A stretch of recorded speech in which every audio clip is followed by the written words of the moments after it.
এই পটল চাষ করেছি রে বাবা। চাষে কোনো মূল ব্যবস্থা কিছু করতে পারি না, অভাবী লোক। এই পটল তো দেখতে পাচ্ছেন পুজা ভ্যাংরা, পোকাতে একে আঘাত করেছে। এই পোকা ছাড়াতে পারছি না, পয়সা নাই। কীটনাশক কিনবো, তার তো পয়সা নাই।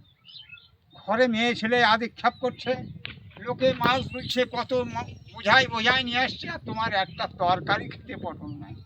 কি করি, কি করবো, করা যায়? পয়সা না হলে তো চাষ হয় না। জোড়া দোকানে যেছি বাকিতে হবে না, জোড়া কীটনাশকের দোকান যেছি বাকিতে হবে না, নগদ পয়সা না হলে হবে না। পয়সা নাই, গরিব মানুষ মার খেতি, এতে আমি জীবনযাপন করবো। হ্যাঁ, ঘোড়ার ডিম হচ্ছে, আমাকে ঘুরে আরও মাথা গুঁজরাই পড়ে গেছি। ঘরে তো সব অসুখ বিসুখ হয়ে গেল, ডাক্তার পানি দেখাতে পারছি না।